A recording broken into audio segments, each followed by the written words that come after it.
Ya, seperti tadi saya sudah bilang, saya akan jelaskan sedikit mengenai Taman Getsemani ini, gitu ya. Dalam firman Tuhan, saya yakin kita semua tahu bahwa Taman Getsemani adalah tempat di mana Yesus berdoa. Sampai dalam firman Tuhan dikatakan peluhnya keluar seperti tetesan darah, gitu ya. Kalau kita perhatikan dalam Matius, Markus, Lukas, dan Yohanes, ada beberapa statement yang berbeda tentang Taman Getsemani ini. Matius sama Markus relatif sama. Saya ambil yang dari Matius. Matius 26 ayat 36 dikatakan, maka sampailah Yesus bersama murid-muridnya ke satu tempat yang bernama Getsemani, gitu ya. Lalu ia berkata kepada murid-muridnya, duduklah di sini sementara aku pergi untuk berdoa, gitu ya. Sampai suatu tempat namanya Getsemani. Itu di Markus pun sama. Jadi di Matius dan Markus kata-katanya kurang lebih sama. Tapi yang di Lukas itu sedikit berbeda. Di Lukas dikatakan seperti ini. Lukas 22 ayat 39. Lalu pergilah Yesus keluar kota. Dan sebagaimana biasa, ia menuju Bukit Zaitun. Lanjutannya, murid-muridnya juga mengikuti dia. Jadi di Lukas tidak dibilang nama Taman Getsemani-nya, tapi dibilang menuju Bukit Zaitun seperti dia biasa lakukan. Dan lanjutannya kita baca ceritanya sama persis seperti yang di Matius tadi. Yesus berdoa, Bapa kalau boleh cawan ini lalu daripadaku, tapi bukan kehendakku yang jadi, melainkan kehendakmu yang jadi. Gitu ya. Di Lukas dibilang Yesus pergi ke Bukit Zaitun. Di Matius dan Markus dibilang Yesus pergi ke sebuah tempat yang disebut dengan Getsemani. Gitu ya. Yang di Yohanes berbeda lagi. Kalau kita perhatikan, Yohanes 18 ayat 1 dikatakan seperti ini. Setelah Yesus mengatakan semuanya itu, keluarlah ia dari situ bersama dengan murid-muridnya. Dan mereka pergi ke seberang sungai Kidron. Di situ ada suatu taman, dan ia masuk ke taman itu bersama dengan murid-muridnya. Jadi yang di Yohanes tidak dibilang Bukit Zaitun, tapi dibilang ke seberang sungai Kidron. Sementara yang di Lukas bilang, Yesus pergi ke Bukit Zaitun seperti yang biasa dilakukan bersama murid-muridnya. Kalau yang di Matius dan Markus dengan jelas dibilang, Yesus berangkat ke satu taman yang disebut dengan Taman Getsemani. Nah, ini tiga tempat ini saya akan jelaskan antara Bukit Zaitun, Taman Getsemani, dan seberang sungai Kidron. Gitu ya. Sayang saya tidak bisa saya tunjukkan petanya. Cuma kurang lebih seperti ini. Di sebelah barat itu Yerusalem, di sana ada Mount of Temple, di sana ada Bait Allah. Yang membatasi Bait Allah, di sebelahnya, di sebelah timurnya ada sebuah bukit yang namanya Bukit Zaitun. Dan yang membatasi antara Mount of Temple dengan Mount of Olive itu adalah sebuah lembah. Dan di sana yang disebut dengan Lembah Kidron, karena di bawahnya ada Sungai Kidron. Gitu ya. Nah, di Bukit Zaitun ini berada salah satu titik, yaitu sebuah taman yang namanya Taman Getsemani. Gitu ya. Jadi Taman Getsemani itu berada pada Bukit Zaitun yang berada di seberang Sungai Kidron di depan Bait Allah. Gitu ya. Ini juga kita bisa lihat kalau kita perhatikan dalam firman Tuhan. Di dalam Markus 13 ayat yang ketiga dikatakan seperti ini.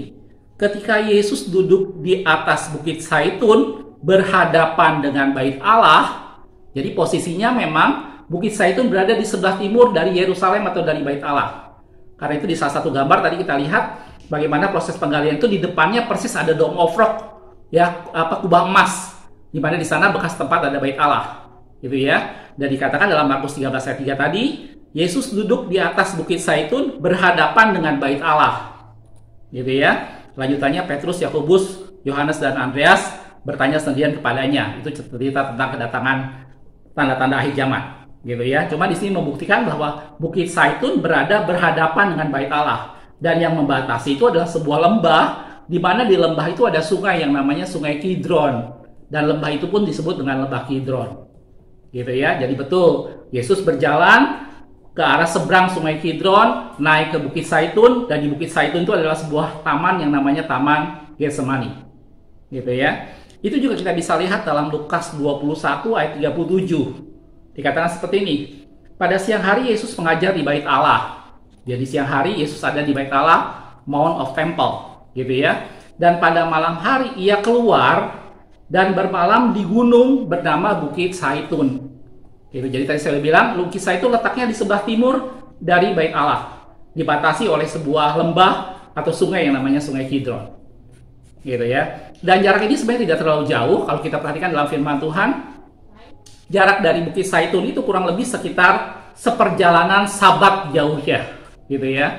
Mungkin kalau kita perhatikan dalam Kisah Rasul 1 itu pada waktu Yesus naik ke surga, karena Yesus naik ke surga di Bukit Zaitun juga. Oh ya, sebelum saya lupa, kenapa ini dinamakan Bukit Zaitun? Karena memang pada lereng-lereng bukit itu banyak sekali menghasilkan buah-buah pohon-pohon zaitun, sehingga itu akhirnya digunakan oleh masyarakat setempat untuk mengolah dan memeras itu, mengeluarkan minyak zaitun di sana. Karena itu dinamakan Bukit Zaitun.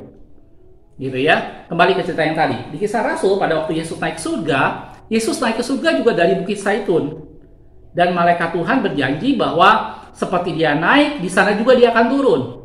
Gitu ya. Kita lihat dalam Kisah Para Rasul 1 ayat 11 sampai 12. Dan berkata kepada mereka, "Hai orang Galilea, mengapa kamu berdiri melihat ke langit? Yesus ini yang terangkat ke surga meninggalkan kamu akan datang kembali dengan cara yang sama seperti kamu melihat dia naik ke surga." Seperti Yesus naik ke surga, dia akan datang kembali dengan cara yang sama, kata malaikat seperti itu. Lanjutannya, maka kembalilah rasul-rasul itu ke Yerusalem dari bukit yang disebut Bukit Zaitun. Jadi Yesus naik ke surga dari Bukit Zaitun. Dan mereka semua memandang ke langit dan malaikat Tuhan berkata, Yesus yang naik ke surga, dia akan datang kembali dengan cara yang sama. Lanjutannya, murid-murid rasul-rasul itu kembali ke Yerusalem dari Bukit Zaitun, yang hanya seperjalanan Sabat jauhnya dari Yerusalem. Gitu ya. Kata seperjalanan Sabat ini menarik, karena ini adalah jarak yang menunjukkan, itu jarak yang diatur oleh orang Yahudi, bahwa seperjalanan Sabat itu adalah jarak yang boleh dijalani oleh seseorang pada hari Sabat tanpa melanggar kekudusan hari Sabat, yaitu besarnya 1828 meter atau 1,8 km. Jadi kalau orang berjalan sejauh 1,8 km pada hari Sabat, maka dianggap dia tidak melanggar kekudusan hari Sabat. Itu yang disebut dengan seperjalanan Sabat jauhnya. Dan itu adalah jarak dari Bukit Zaitun sampai dengan ke Yerusalem. Jadi cuma sekitar 1800-an. Itu seperjalanan Sabat. Itu jarak yang boleh dijalani oleh orang Yahudi tanpa dia melanggar kekudusan hari Sabat. Karena pada hari Sabat mereka tidak boleh melakukan aktivitas apa-apa ya, kecuali jalan maksimal 1800-an. Gitu ya. Nah, saya tidak akan membahas lebih banyak, walaupun ada alasannya kenapa angka 1800 itu keluar, gitu ya. Sebenarnya itu berasal dari aturan hukum Taurat, bagaimana mereka harus berkemah sejauh dari Taut Perjanjian, gitu ya. Mungkin nanti lain kesempatan saya akan bahas lebih banyak lagi masalah seperjalanan Sabat jauhnya. Nah, itulah kurang lebih lokasi Getsemani atau Bukit Zaitun tadi. Ini tempat yang penting dalam kekristenan, ini tempat yang penting dalam umat Tuhan. Dan tadi kita lihat bagaimana di sana ada ritual pemandian untuk orang pekerja-pekerja sebelum mereka memeras zaitun itu tadi. Mereka harus melakukan proses pencucian diri, proses pemandian seperti itu. Yang mungkin kalau kita lihat di dalam firman Tuhan itu tidak ada seperti itu. Gitu ya, itu hanya tradisi yang ada mereka di sana. Tapi dari sini kita sama-sama bisa melihat bahwa Getsemani itu berada pada Bukit Zaitun, di mana Bukit Zaitun itu berada sebelah timur dari Bait Allah, dan dibatasi oleh sebuah lembah yang di dalamnya ada sungai yang namanya Sungai Kidron, gitu ya. Dan yang paling penting yang kita harus perhatikan bahwa di Bukit Zaitun inilah yang tadi kata firman Tuhan, bagaimana Yesus naik ke surga dan dia akan kembali dengan cara yang sama di Bukit Zaitun itu juga, gitu ya. Dan itu digenapi juga dengan perkataan firman Tuhan dalam Sakaria, dibilang seperti ini. Kita akan lihat ayatnya dalam Sakaria 14 ayat yang keempat, dikatakan pada waktu itu kakinya akan berjejak di Bukit Zaitun yang terletak di depan Yerusalem di sebelah timur. Jelas ya saudaraku ya. Jadi kalau mungkin lain kesempatan nanti saya akan tunjukkan petanya. Gitu. Jadi dia memang berada di sebelah timur Yerusalem, gitu ya, dibatasi oleh Sungai Kidron tadi. Gitu ya. Lanjutannya dia bilang Bukit Zaitun itu akan terbelah dua dari timur ke barat, sehingga terjadi suatu lembah yang sangat besar. Setengah dari bukit itu akan bergeser ke utara dan setengah lagi ke selatan. Itu adalah nubuatan dari Sakaria mengenai kedatangan Kristus yang dua kali, bagaimana Kristus akan datang seperti halnya dia naik, dia akan menjejakkan kakinya di Bukit Zaitun, dan Bukit Zaitun itu akan terbelah dua. Gitu ya. Itu selewat mengenai Getsemani, Bukit Zaitun, dan lembah Sungai Kidron. Gitu ya. Nah, hal yang paling penting sebenarnya yang pelajaran kita bisa ambil dari sini adalah kalau kita bicara Getsemani, tentu Anda dan saya ingat sekali dengan cerita bagaimana Yesus berdoa di sana buat yang berdoa sebelum dia ditangkap, gitu ya. Dengan satu perkataan dia berdoa supaya kalau boleh Biar cawan ini lalu daripadaku, tetapi bukan kehendakku yang jadi, melainkan kehendakmu yang jadi, gitu ya. Itu perkataan yang penting sekali yang selalu kita akan ingat. Bagaimana pada waktu itu dikatakan dalam firman Tuhan, darahnya keluar, peluhnya keluar dan seperti tetesan darah, gitu ya. Kita lihat ayatnya. Kita akan lihat ayatnya di dalam, sebentar saudaraku, dalam Lukas 22 ayat 44. Ia sangat ketakutan dan makin sungguh-sungguh berdoa, peluhnya menjadi seperti tetesan-tetesan titik-titik darah yang bertetesan ke tanah. Gitu ya. Ini saat-saat yang menegangkan pada waktu itu Yesus menjelang ditangkap. Dan kalau kita lihat dalam Matius 26 ayat 45, gitu ya, bagaimana murid-muridnya tertidur dan Yesus berkatakan, tidak sanggupkah kamu berjaga-jaga 1 jam lamanya? Sampai berapa kali Yesus melakukan itu dan terakhir dia berkata bahwa tidurlah sekarang, istirahat. Dia bilang dan saatnya sudah tiba bahwa anak manusia akan diserahkan pada orang berdosa. Jadi kalau di video yang lain saya pernah buat mengenai perkawinan di Kana, bagaimana Yesus berkata saatku belum tiba ibu, karena memang dalam firman Tuhan yang dimaksud dengan saatnya tiba adalah Yesus akan diserahkan dalam tangan orang berdosa dan darahnya dicurahkan. Dan pada saat di Taman Getsemani, itulah pertama kali sebenarnya darah Yesus dicurahkan pada saat dia berdoa. Bagaimana dia meminta supaya bukan kehendaknya yang jadi, melainkan kehendak Bapa yang jadi. Gitu.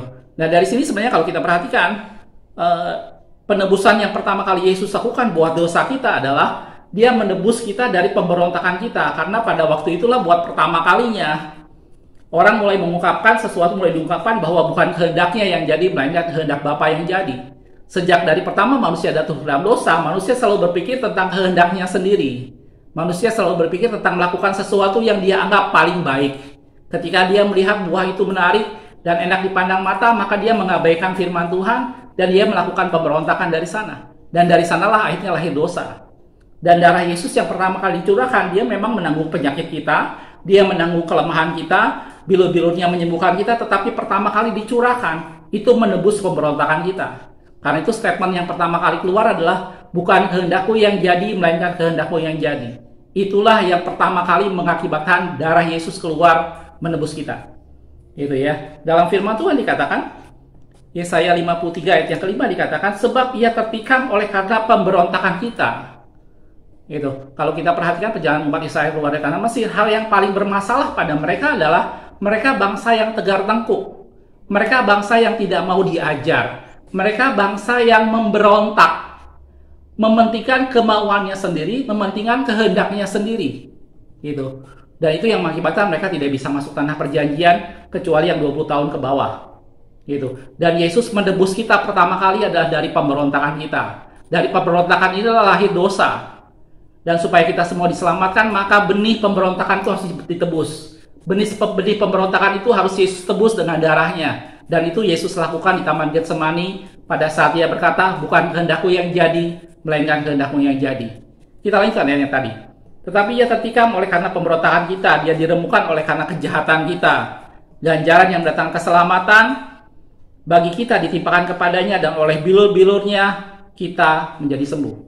Jadi jelas pelajaran yang paling penting dalam Getsemani ini adalah di tempat itulah pemberontakan kita ditebus. Di tempat itulah darah Yesus dikeluarkan untuk menebus semua pemberontakan manusia, untuk menebus semua keangkuhan kita, untuk menebus semua yang kita kehendaki dan digantikan dengan kehendak Allah. Karena bukan kehendakku yang jadi, melainkan kehendakmu yang jadi. Gitu ya. Dalam Yesaya 44 ayat yang kedua dikatakan, aku telah menghapus segala dosa pemberontakanmu. Seperti kabut diterbangkan angin, dan segala dosamu seperti awan yang tertiup. Kembalilah kepadaku, sebab aku telah menebus engkau. Dibilang, aku menghapus segala dosa pemberontakanmu.